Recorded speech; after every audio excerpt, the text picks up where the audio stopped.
edge. The situation that is getting more and more volatile by the minute, with both sides that are not ready to back down just yet.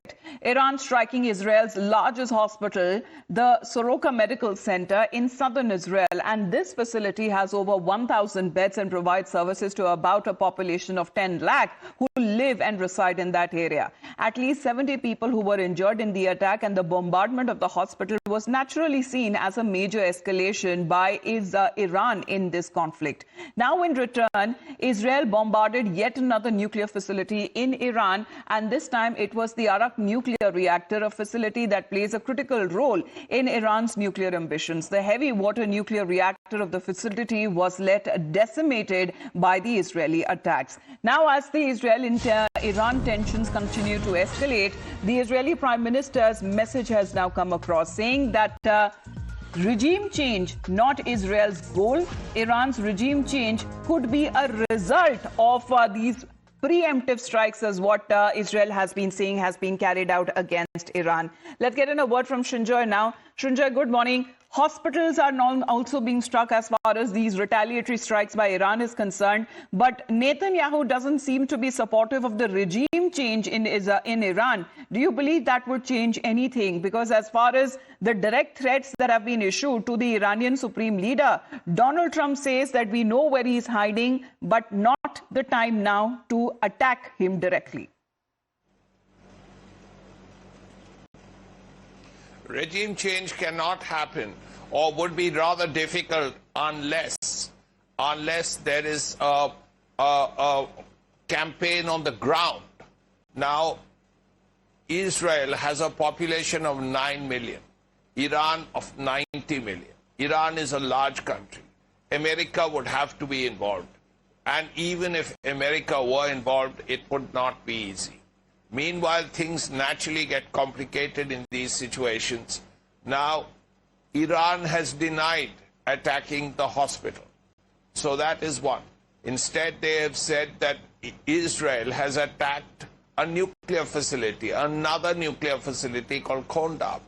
So things are not clear exactly, but it has to be said that at this point, it's very difficult to imagine when this operations will end, because there have been casualties on both sides, there have been attacks by both sides, there have been lots of damage, but at this point, the world wants this battle to come to an end.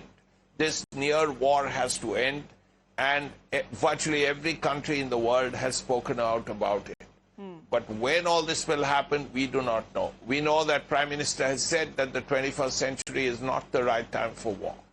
But we will have to see how Iran, how Israel, and the Americans, how they deal with the whole thing. All right. Will there be full-fledged involvement of America as far as this ongoing conflict is concerned? There has already been an offer for peace and also a deal to be sought between the two countries, the offer that has been coming in from President Putin. But this is something that has not been liked at all by President Donald Trump. But right now, as we speak, when it comes to the IDF, we are learning in a breaking update has now issued an urgent evacuation warning to the civilians who have been now told to immediately leave an Iranian village, saying that your presence in this area puts your life at risk. So the Israeli army, which has been saying that it has been attacking mainly when it comes to the Iranian regime's military infrastructure throughout Iran in recent days, will soon be operating in an area which is said to be an industrial park within the village of Retaliation. That is now been said as far as the IDF, which is now issued this urgent warning to the people who are located in, when it comes to highlighting on the map, the red area of the map. And this is the village of Retaliation, where these warnings has been issued by the Israeli army, now saying that the citizens of this area, of this place, we'll show you on this map that has also been issued by the IDF, what has now been circled as a red area. All of these areas that have now been said that they need to be immediately evacuated on part of the citizens there, because the Israeli army would soon be holding its operations there. So this is the warning that has now been cited by the IDF, saying that urgent warning to all the people located in the red area of the map. The map is here below. This is within the industrial park village of Kalash Talishan, and been saying that the Israeli army just has been attacking Iranian regime's military infrastructure throughout the recent days, will soon be operating in this area. Dear citizens, for your safety and health, we ask you to leave the designated area on the map as soon as possible, and your presence in this area will put your life at risk. This is how, as far as the IDF has now been issuing warnings. But Israel seemingly leaving no stone unturned in their bid to target Iranian nuclear facilities. When it comes to Natanz, when it comes to Fordo, when it comes to Isfahan, all of them were targeted by the Israeli Defense Forces. Now, Araf being the latest that has faced the wrath of Israel, the country has now made it clear that they will not relent until the supreme leader of Iran is eliminated. They're targeting a hospital. In this hospital, there are patients who are immobile. They can't even move. Right next to it is a children's ward, a baby's ward, infants. They target it. They're the arch terrorists of the world. They want to have nuclear terrorism, which will put the entire world under nuclear blackmail, and they would use these weapons. That's what the Ayatollah Khamenei says that he would do. He would use these weapons.